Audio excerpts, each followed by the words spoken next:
are going to be skating through here.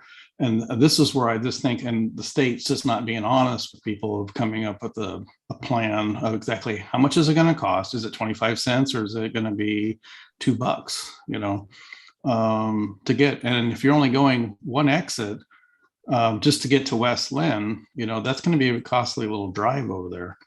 The other thing I wanted to put in there was about this bridge that you're talking about. Have they ever looked at maybe just adding a pedestrian bike to the existing Oregon City Bridge off to the side of it and maybe defer a huge amount of cost since it's already there instead of building a whole new bridge? Maybe that was $1 million instead of 45.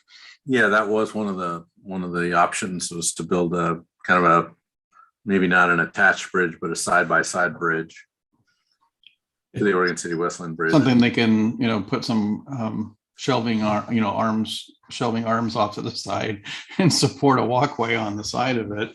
Yeah, I don't think it was. I think the consensus was it wasn't a bridge that could be. You couldn't do a cantilever or a bolt on, if you will. It would pretty much require a second bridge, but it would just be aligned with the original bridge.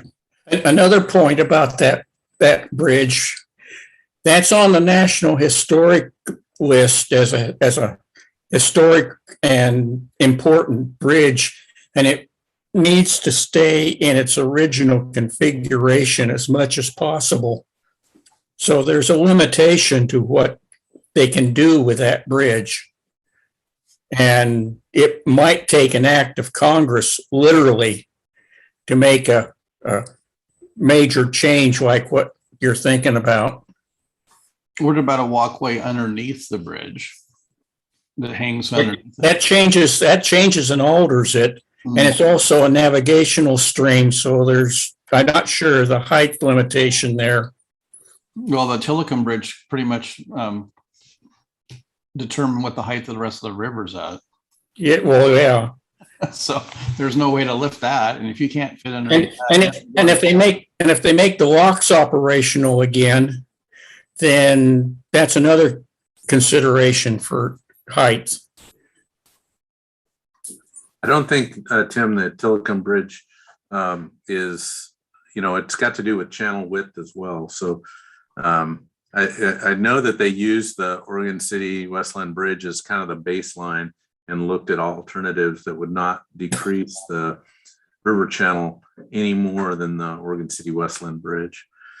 And back to the question that Tim asked, I just found it. By the way, there's I just did a search and I got the Oregon City West Lynn pedestrian bike bridge concept plan in ODOT's webpage. And then there's the link to the concept plan report.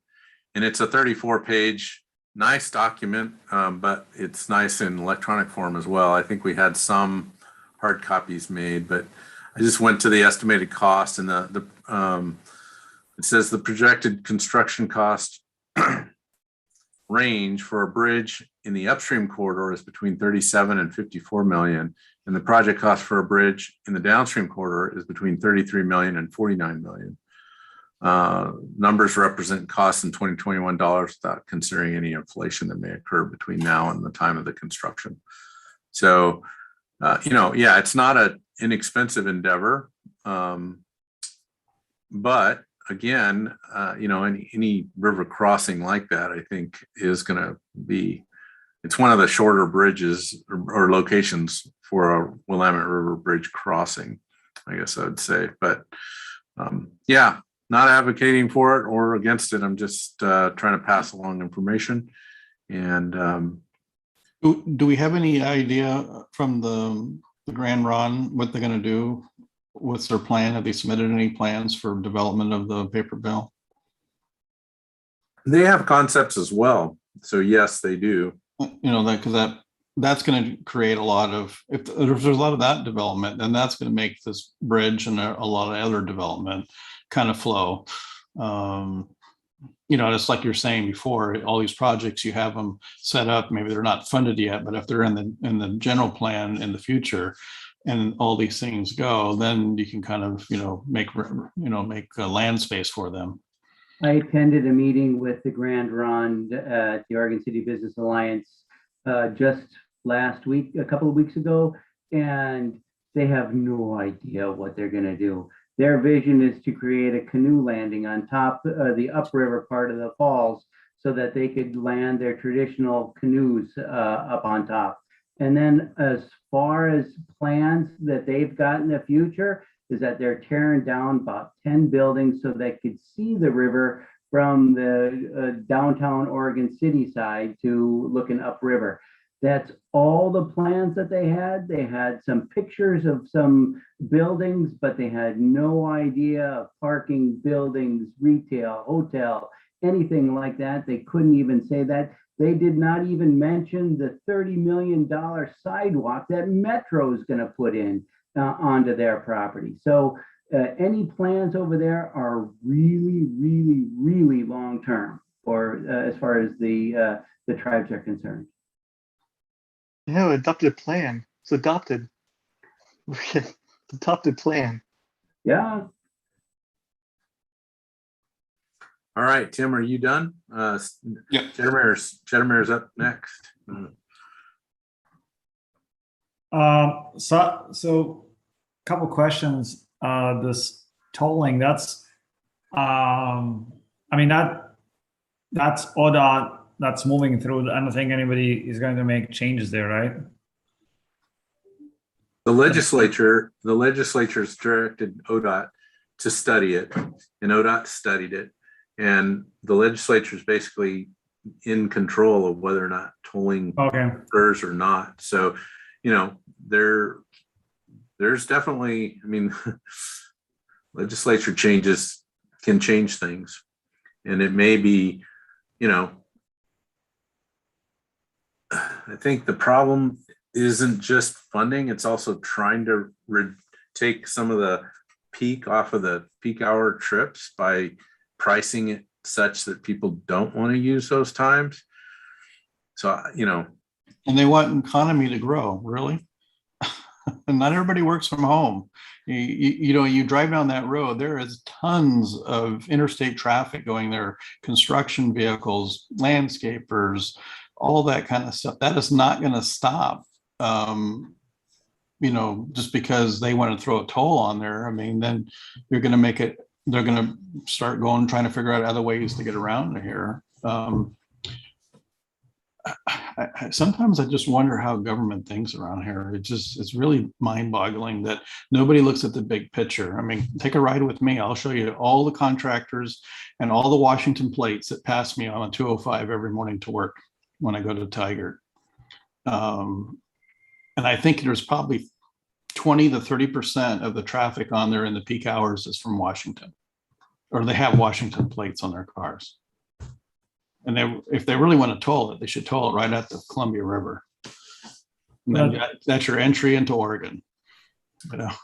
Well, I think that is their overall plan, is a interstate toll system. So, you know, whether that, I think they'd like to start with the Abernathy Bridge, which I'd rather see them do it, you know, metro area wide. So that we don't have the diversion problem. But I'm not an advocate for tolling either. I don't necessarily want to pay for that. But I do think that,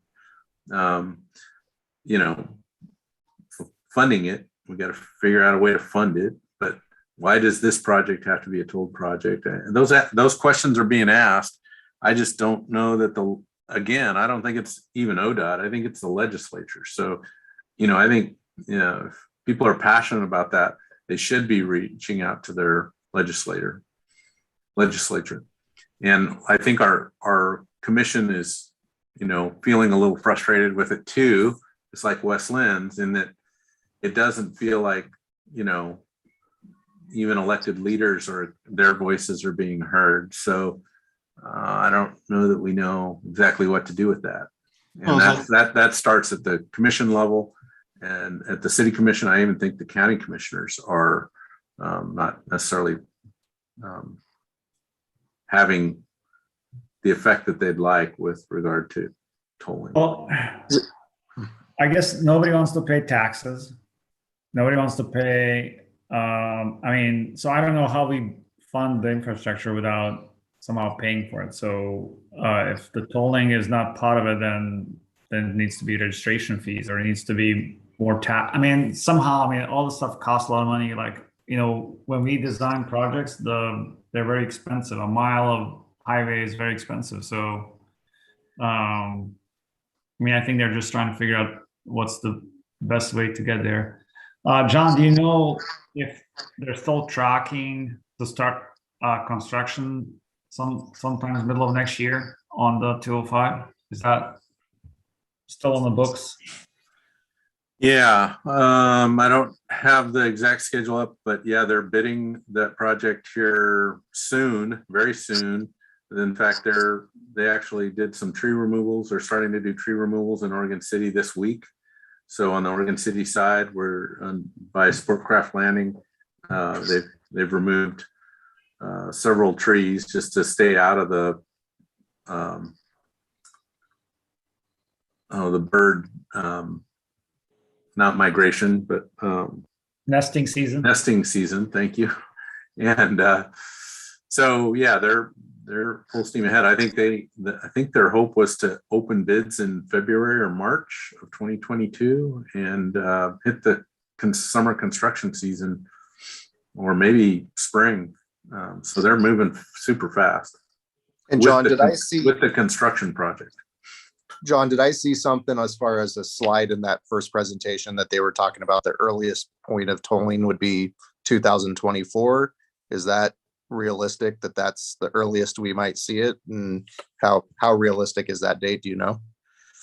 I think it's real realistic. I think it's going to be several years, but I think they've got provisions in this contract to install the equipment. So not install the tooling equipment, but they've got the raceways. Essentially, they've got, you know, the sign bridges wherever they're going to have that. So that will be part of the project, but the actual tolling, as far as I've heard, is 2024. So with that being said, you know, we can all debate whether we want to see this occur, and I think a lot of us probably don't. But if ODOT is really going to push this down everybody's throat and just move forward, at what point do we need to start switching gears and start predicting the diversion and all the things we need to do? Because it sounded like we're on limited time to start reacting to what's probably going to happen, whether we want it to or not. Yeah, but a lot of that work is happening right now in terms of the diversion analysis to figure out where these trips are going to divert to and what that kind of impact would look like. I mean, our staff are seeing that, you know, as we speak. So they're showing us preliminary results of, you know, if the toll happens. I'm sure based on different amounts of tolling, you know, the diversion gets worse and worse and worse depending on where the tolling lands. And they're looking at what that effect is on the local community. And I think their look goes as far as Aurora and that interchange on I-5, just to kind of, so I think there's some real good work being applied to help the region understand what that would look like, but definitely help paint the local picture on what diversion is going to look like. And then, you know, the problem I see is there's some things that can be done to mitigate it, but not the big kind of things that people would like to see, right? I mean, I think we're still going to see some impacts. Now, I've heard some arguments. I don't know if I believe them yet, and I haven't really studied the data yet because it's a little early. But you know, that once people get used to tolling and get, you know, kind of get in line with that, like any other area. I mean, tolling's something that's happened in many, many jurisdictions. So there's a lot of experience with how it works and how it affects folks. But once we kind of get over that initial, you know, shock and awe, we would be, you know, things would calm back down and we'd see less diversion. But, you know, I'm not convinced of that yet. And I think neither is the region, and definitely not the electeds. So, more to come, but I think, you know, a lot of folks like to point specifically at ODOT, and my sense is that they're the implementation agency. They're not the decision agency. So, you know, Oregon's legislature has been driving this pretty hard. And so that's where I think voters like yourself or folks like yourself can make a difference individually. And then at some point in time, I think we do need to make a recommendation about, you know, what kinds of projects might, be appropriate for Oregon City, what kinds of programs might help, us mitigate the damage. If we can't get the legislature to turn around on the decision to go with tolling, then it's back to, well, what's the next best thing, which is how to mitigate for that. And that's not too far off. That's not too far off, Tim. But I think we aren't quite ready for that, staff, and nor is ODOT. They haven't really shared. They've started to share some of their analysis work, but they're not through with it.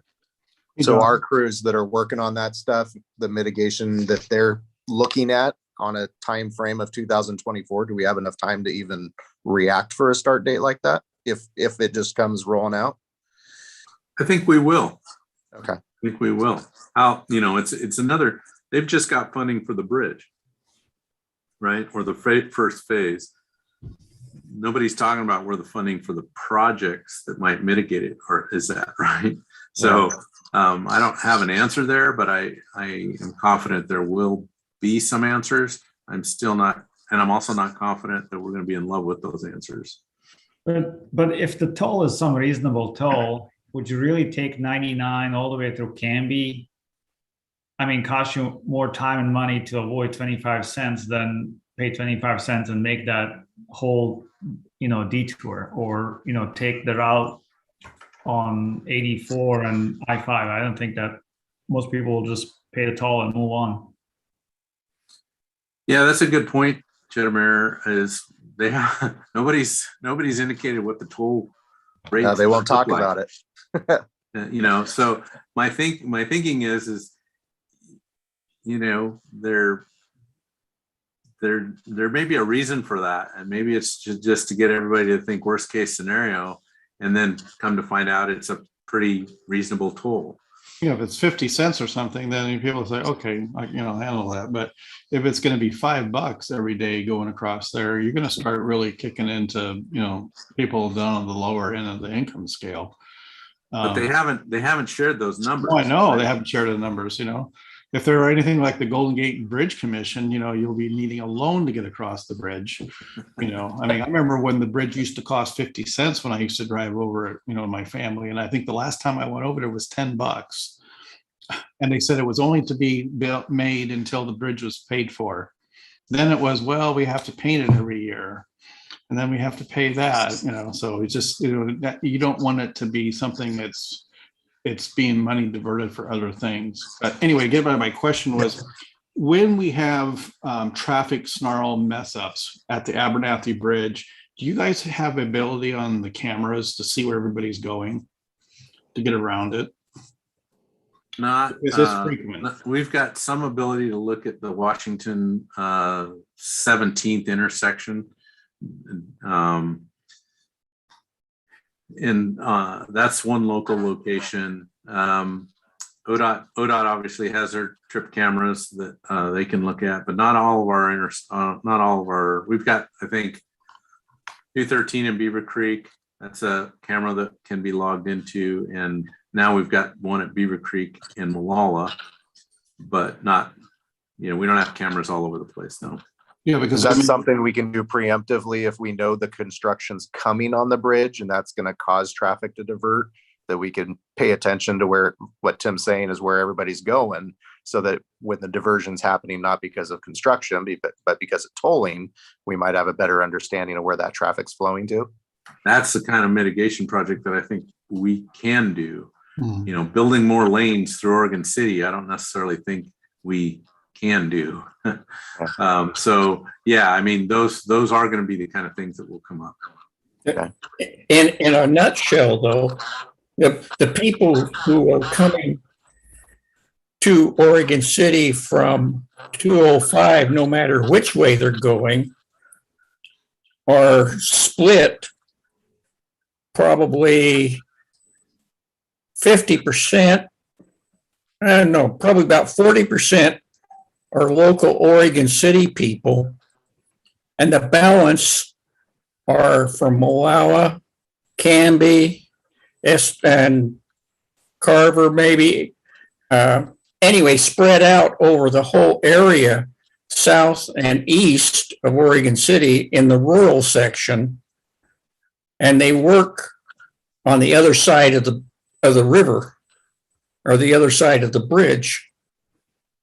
And so that's why we see so many coming through Oregon City, is because there's way more people using it than just Oregon City, West Linn residents. And that point seems to be hard to get across to people, that, you know, a lot of what you're seeing is not us. It's people going to Clackamas Community College from Milwaukee. It's people going to the hospital. It's people who live in Molalla and work in Portland or Tualatin or Woodburn. And so, you know, all that plays into it too. I see hands up for Bob Lassell and Ray. I don't know if those are old hands or new hands, but I'm guessing they're new hands. Well, I'd like to, correct me if I'm wrong, but the legislature keeps being referred to. The legislature has mandated that it needs to be done to fund various transportation projects, but they have not mandated where the tolling is to be done. That's an ODOT decision. Am I right or wrong? Well, I mean, I think the legislature had this specific project in mind, Bob, when they directed ODOT to look at tolling. So I think they did designate where. Now, they didn't designate whether it's on the bridge, whether it's on the on-ramps, whether it's on Stafford Road interchange. They didn't have that kind of a designation, but they looked at the project as a total between Stafford Road and 213. And that's including the bridge, and that's the project that they've really directed tolling. Oh, okay. Well, then that clears up a misunderstanding that I had. Thank you. Well, and I also think that the representative from ODOT in that last meeting on whether it was the 28th was very specific. And I think the Abernathy Bridge is their target for toll booth number 1. That's true. Ray? I just have a quick question regarding phase 1A. Is that for the I-205 improvements project? Does that include a sidewalk gap along Main Street between the Cove and downtown? Is that funded through 1A or is that 1B? Or I think the sidewalk is included somewhere in that improvements project that's being paid for by ODOT. Is that correct? So the sidewalk extension between the Cove, or let's just say where Main Street Extension goes under 205, because we've got sidewalks up to that point right there. So Correct. getting them under I-205 and over to, I think 17th is the location where the sidewalks kind of end. Mhm. And Depends on which side of the street you're yeah, on. on the other side of the street, it goes maybe to 16th or 15th. So those sidewalks are part of the project. I'm just having I'm going to have to get back to you, Ray. I don't remember if that's phase 1A or just the phase 1B. It's in one of the two. The reason why in my mind it's important to know is 1A or 1B is because I think 1A is the only one that's funded currently, and 1B would be funded through toll revenue. And so 1A is going to be done sooner. That's the reason why I'm asking.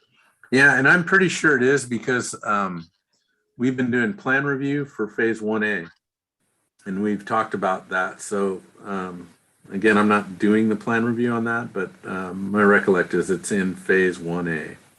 Okay, cool. Thank you.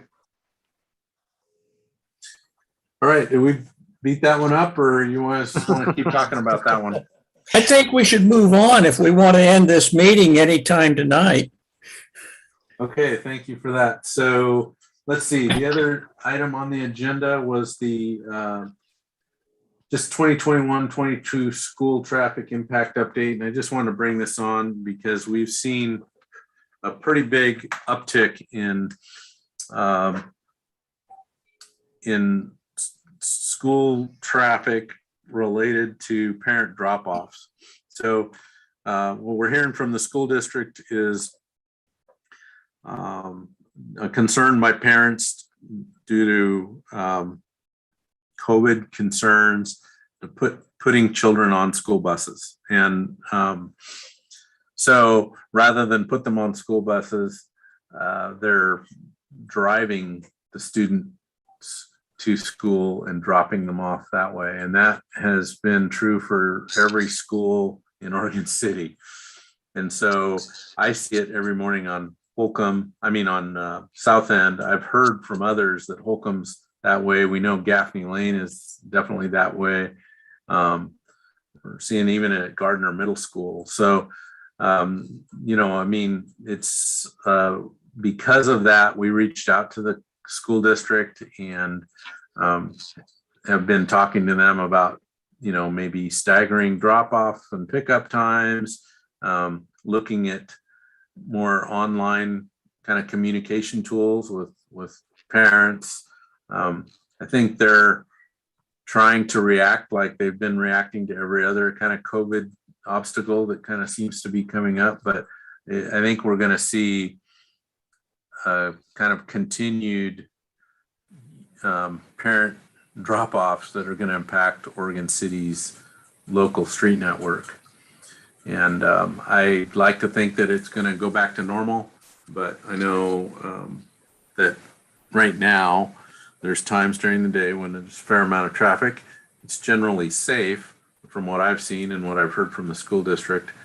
But they're going to keep working with, they've been actually talking to Dana. Dana's school district has some pretty innovative ways of dealing with some of these issues that they've had in place for some time. So they're working out pretty well. I'm not sure Oregon City School District has those mechanisms, but they were really pretty interested in what Dana was sharing with them about electronic communication, some of the things that they could do to kind of get parents more comfortable with buses, all those kind of things.